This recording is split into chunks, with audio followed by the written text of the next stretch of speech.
Welcome to the Hot Lava Podcast. Kevin Acee, Padres beat writer for the Union-Tribune. There's Ryan Finley, sports editor of the Union-Tribune. Oh, Ryan, Padres are in a bad way. Padres blew another opportunity. I don't want to make this like recency bias. I don't know that dropping 3 of 4 to the Diamondbacks is worse than dropping 2 of 3 to the Pirates in late July. Messing up against a bad pitcher, the final game in Detroit. But I think it is. Like you had to win these games and you didn't. Ryan, where are you at? Here's where I'm at, Kevin. I was just reading a story about Ohio University's football team. Not because I have to, but because I want to. Because in my head, it's football season now. I think that's what this weekend series loss to the Diamondbacks has done. It has crystallized in my mind a lot of the concerns we've been talking about since we did our first show in March. Lack of starting pitching, this time because of injury and because of not wanting to rush Michael Wacha. I think maybe the story of the weekend. I think that, starting knuckleballer Matt Waldron in a game you absolutely have to win is not good. I think that there were some pitching, keep him in, take him out situations that backfired on Bob Melvin. Kevin, go ahead. Yes. No, wouldn't you go? Okay. You don't know who you're going to start in that game. Agreed. Having Waldron in to face Tommy Pham in the 5th, that I got, you're like, and I wasn't there. I had the good fortune of deciding I was going to take my 10th game off on Saturday, and I got to take my 10th and 11th game off. So that was nice. And, Jeff Sanders did a great job. If you read his story, you basically don't have to read for the rest of the year because it was an obituary. Waldron in when you have Yu Darvish in game 2, you're counting on Yu Darvish. If you're not going to get 6 or whatever from Yu Darvish, you're screwed anyway. Why Waldron was still in to face that. Look, the fact that Michael Wacha was going to be the Saturday pitcher and couldn't be because of a tropical storm hitting San Diego is some terrible luck. Well, we're too far into the season, and the Padres have already created their own bad luck that you don't get to lean on that one. It's a fact, but you don't get to lean on that one. I don't have a problem with Wacha or with Waldron. I have a question about Waldron still being in there. Yes, no, I agree. And I have a question also. Where was this version of Tommy Pham during his 2 years with the San Diego Padres? I looked up this morning. I believe he hit something like 13 or 15 home runs as a Padre and has hit 6 against them since, including another big weekend, accentuated by some back and forth with fans. One of the things that jumped out at me, and I only want to touch on this briefly, Kevin, but it's a hot topic. Torey Lovello after the game's like, the fans here are terrible to Tommy Pham. He said that. And he said that they say things that go far beyond what is acceptable. And it's funny, I don't think of San Diego Padre fans as being particularly hard on anybody, much less somebody who's not a Dodger. So I think that surprised me a little bit. Kevin, you covered Tommy Pham when he was here. It seems like this stuff happens a lot. Is that just him running hot? Is that him hearing things? How does this, what was he like to cover? It's probably both. He was great to cover. He's a very honest guy, very intense. It happened before. Tommy Pham, when he was here, I remember writing about this, talking about the fans and talking about him getting stabbed in the back at a strip club, about his propensity for strip clubs. Sometimes his honesty got him in trouble. I'm sure that for some, there were some COVID comments. Who knows? I'm not trying to legitimize or delegitimize anything. I'm just pointing out that there was like all sorts of stuff. Plus, like in San Diego, there's like think an underlying, maybe subconscious in some people, like how dare you ever leave the Padres kind of thing. Tommy Pham, as you pointed out, now partially to injury, but greatly underperformed while he was with the Padres. So I think a preponderance of all those things, though the vociferousness of the boos has at times made us kind of all look at each other like, was he like that terrible? Or like, did he choose to leave? Like, what is it, right? That he is kind of despised. I can't speak to what was said this weekend. As I said, Saturday, I wasn't there. But I think that this is not a new thing where some fans, this isn't like, if you want to boo, that's the price of admission, right? You get to do that. Abuse, I think, has become more rampant. I think that's a fact. Sure. And that's a shame. And I don't know that Tommy Pham or anyone deserves that, regardless of whether Tommy Pham has ever done anything back, or I should say not said anything back to fans. You know, I just don't know that abuse of a person, that makes me sad. Right. All I know is what I saw on social media. And I know that never tells the full story. And so I don't really even want to jump into whether anybody was justified or not. I have no idea, Kevin. I was watching the game on TV. I will say this. I think that there are ball players who hear things, who hear everything. And there are ball players who, you know, couldn't tell you if the stadium was half full or full. And I think that's fair, and it applies in this situation. Yes, exactly. Moving on. Kevin, I mean, the Marlins come to town. It's Ryan Weathers. Let's talk about the low-hanging fruit here. Ryan Weathers is going to pitch against the Padres in game 1 of this 3-game series.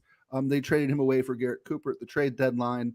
What was their rationale behind that deal, do you think? And knowing the Padres' luck this year, are we going to see Ryan Weathers go, 6 scoreless tonight, or what?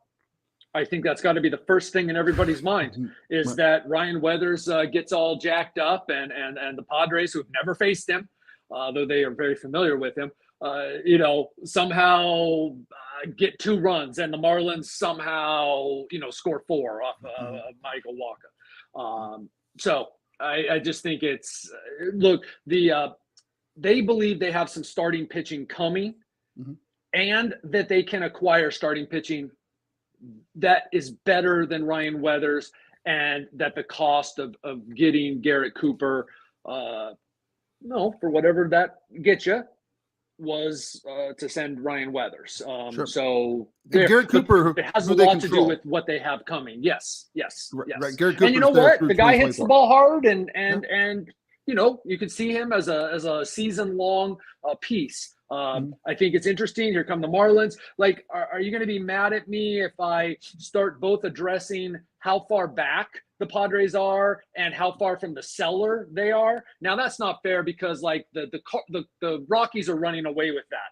But there's some teams that we talk about, like the Mets, right? They're a game behind the Padres. They sold and gave up and gave away their 2 best pitchers, and they're a game behind the Padres.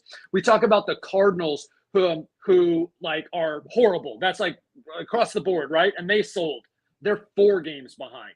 The Padres are 5 games back of 3 teams, Cincinnati, Arizona, and the Marlins. Okay. And then the Cubs are in control of the wild card spot, a game ahead of all those teams. So the Padres are 6 back. I have good news for you, that 3 times in the last 20 years, a team has come from 6 or more games back to win a wild card spot. None of those teams were under 500 at this time, but there was not the, second wild card spot. Actually, for many of those years, there was only 1 wild card spot. So now we've got 6 total playoff spots, and I guess it could happen, but I think we go back to 2 shows ago where we were like, season's not over, but where's the evidence that it's not? In my head, Kevin, what I had thought before the Diamondback series was, if you could take 3 or 4, and you even said it, man, you go, hey, nobody sweeps 4-game series. Like, it's reasonable to say, hey, you take 3 or 4, you assume Zach Gallen's probably going to beat Rich Hill, which he did. If you take 3 despite or 4, Rich Hill not pitching terrible. No, I know he didn't. But you can sit there and go, okay, well, it'll take 3 or 4. Maybe they could get to a stretch where they win 8 of 10, and then they're right back in it. What this weekend is reinforced to me, Kevin, is like, we're launching half-court shots here. I mean, it's now they've got to win 9 straight, 8 straight, 10 straight to get back to sort of where they were 2 weeks ago. And by the way, Kevin, then another 10 days are off the schedule, right? And so not only are you battling the teams ahead of you, and you've touched on this multiple times and made great points, you're fighting time here. And so even if you can win 8, 9, 10 in a row, you're looking up, and there's not a whole lot of time left to make that final push. And a team that hasn't won more than 3 in a row, to expect them to win, say, 8 in a row or 9 in a row, probably pretty stupid on my part. Yeah, and all year you wanted to say, but look, I see these guys on the team, and oh, they got the pitching, and this guy gets hot, and then this guy gets hot, and but they haven't been able to pull it together. It's that they're not playing well is far and away the number one thing, and we've got a lot of time, and I obviously have some space to fill between now and the end of the season.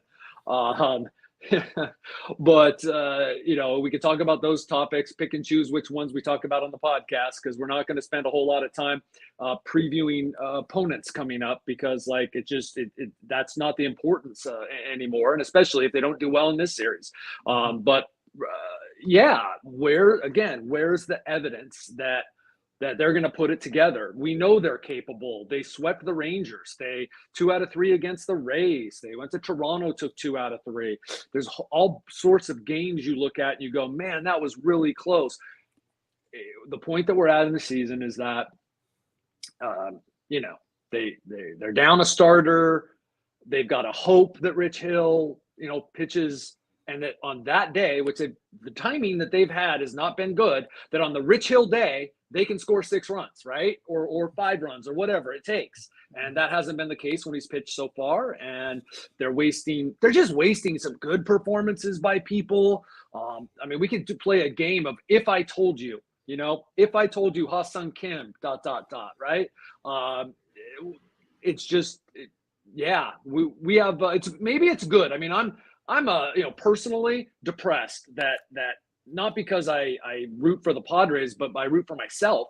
I'm depressed I have to spend the next month talking about, guess what? There's 10 years to go of Manny Machado and Xander Bogaerts. Better hope that they do they pick it up in 2024. These types of things. Hey, what are we going to do next year with the infield? Kind of dissecting what did happen, dissecting those. Well, why is the run differential so misleading? I've already got this list of topics that I thought maybe I could wait till like 2 weeks to go in the season. Now we got 5 weeks to fill. Is it 6? Don't tell me. I don't want to get more depressed. But that's where they're at. Yeah. To me, Kevin, the thing that's depressing on my end, and I have a different perspective, is this was the year you're reading Ohio football stories? Yes. But this was the year where the Padres were going to be nationally relevant. And guess what? They're nationally relevant. They're nationally relevant for being a giant disappointment. And I'm curious, all of the people who jumped in with both feet in terms of supporting the Padres, the ones who are buying season tickets, the ones who are selling out Petco Park, where will they be next year? And maybe it doesn't matter, but to me it does. This is, it looks like they've had a chance to make a great impression here on a whole new generation of fans. And that new generation of fans is watching them disappoint night in and night out. And what happens next year? And their dads who took them to the games last year, because you're right. That's how you make fans, is the 6-year-old, the 12-year-old. You were one of those in 98, right? Yeah. The 15-year-old, the 16-year-old. That's how you make fans like for life. And now their dads are, kind of telling them, yeah, see what I meant when I said they'll let you down. When that was unfathomable, you knew 99 wasn't going to be a good year. Right. 23 was going to be a good year, right? Right. And that's expectations make disappointment worse. Yes. Right? Like the higher the expectations, the worse the disappointment. Where will they be? What a great question.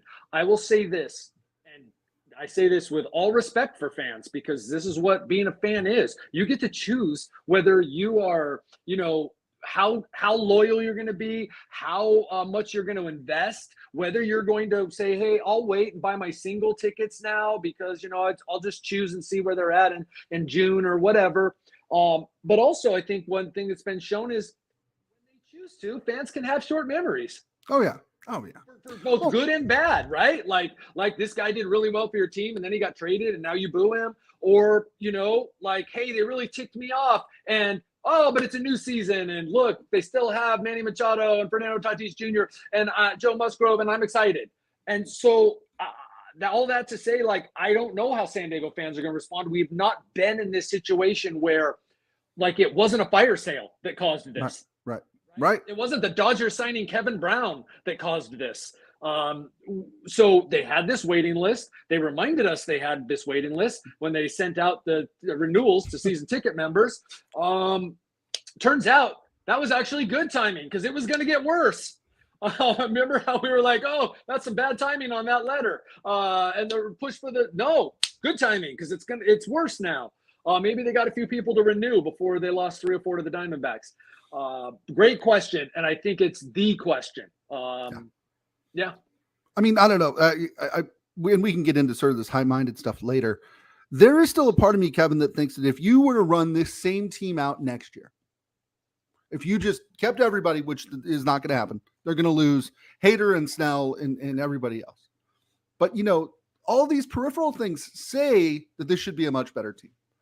Okay. We'll make sure I got this on my list because I've been thinking about this. It might already be on there, but I don't have time to look. And so just write myself a note because you have a great point. And I think that what you're referring to is they lost 10 extra inning games. You can't do that again. Right. I mean, like you can't. Like you couldn't if you tried. Right. You couldn't if you tried. Right. They're what? Is it 6-19 still in 1-run games? Regardless, it's the worst record in the majors. You basically can't do that again. What happened is they got paid back, right? Last year, they were 1 or 2 in both those categories, as in the best in the majors. And whoever decides this, whatever higher power decides the payback, whether it's doled out over time, that you're not gonna get 12 walk-offs every year. They decided to pay it all back in 1 year. You're going to have one walk-off. Yeah. It's going to be in the 4th game of the year. And, you guys are going to suck. You're going to get walked off and you're going to lose 1-run games all season long. Ha, ha, ha. So you're right. Here's the problem, Ryan. Mm-hmm. You also mentioned the problem. You will not have certain key players.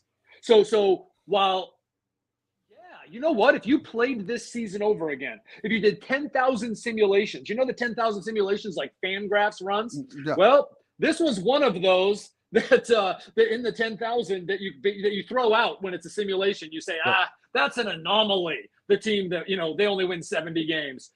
Well, it happened in real life. You're right. And the problem is you're not going to have Hader, so you got to replace him. Oh, you replace him with Suarez? Now you got to replace Suarez. Okay, you replace him with, let's just say, Wilson. Oh, now you got to replace Wilson. So you've got a problem there. What are you going to do with Trent Grisham? What about, or what are Walker and Lugo going to choose to do with options?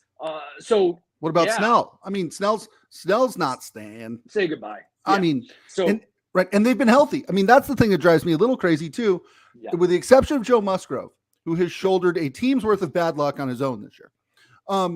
They've stayed healthy. Manny's beat up. It's aches and pains of the season. Tatis missed the first, 20 games because of the suspension.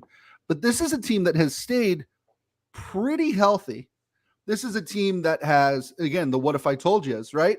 Ha-Sung Kim, Seth Lugo, Michael Wacha. The catching situation, Kevin, it's August 21st, and I'm telling you right now that the catching situation has been solved, right? For this year. For this year. It turns out that they pretty much balanced out. Yes, it cost them games early, but overall, their catchers are just fine. Yes, their catchers are just fine. So, again, you would have to assume that all of these things went right for them, too. And that's, to me, it's the whole simulation thing. Big problem. And you bring up something, and we're going to wrap it up here, but maybe we're going to find out. It happens a lot, right? Especially with Manny, keeping stuff secret in terms of injuries and all that. And maybe it was worse than we knew. Okay, maybe Soto's thing worse than we knew. That's a little difficult to stomach to a certain extent because they are still doing certain things that if they were that hurt, they wouldn't be able to do. But maybe let's just give them that it affected them a little bit. Mm-hmm. But really, they're still out there every day, and they're still like, in the 20s and low 20s in home runs, probably finish in the low mid 20s in home runs. And you're right. They, other than Joe Musgrove, who still has 10 wins, and when he was in there, was, pretty darn good. Gone pretty well for them in that area. You can't look at it like 2021. Also, the bullpen wasn't overworked all year like it was in 21. There were parts, and maybe there was like a little bit of a kinetic chain there, but not really. Not really. Things went pretty well. They just stunk for the most part. Right. I'm going to put you on the spot, and then we'll go, Kevin. Ethan Salas has been promoted to Double-A. What is his ETA at Petco Park? Can it be September 5th? I think just like if Jackson Merrill does come up, and does that likelihood increase if they're out? Yeah, probably. But it still was characterized as like 25%, with AJ Preller and his people, how they do business in terms of moving guys up, probably means that Jackson Merrill will be here in September.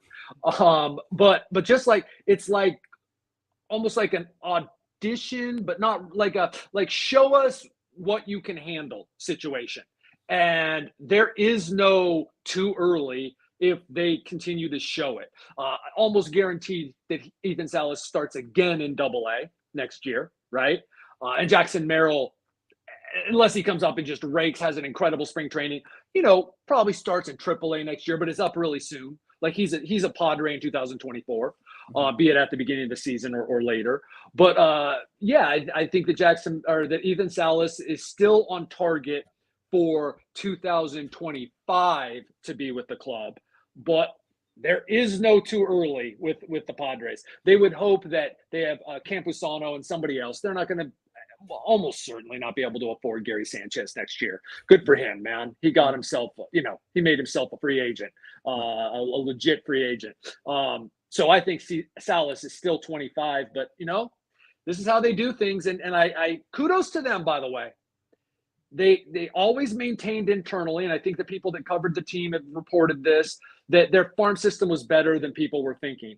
And that's clearly the case, because whatever they were before, right? Before all these rankings came out, like the 20s, and people thought, oh, the Padres gave away their farm. And then suddenly they're ranked in the top 10 by everybody. They didn't just get a whole bunch of new players. So clearly they've restocked their farm system to a large extent. Kudos to them. Excellent. That'll do it for this episode of the Hot Lava Podcast. Kevin, 3 games against the Marlins starting tonight. See what happens. For Kevin Acee, I'm Ryan Finley. We'll see you next time.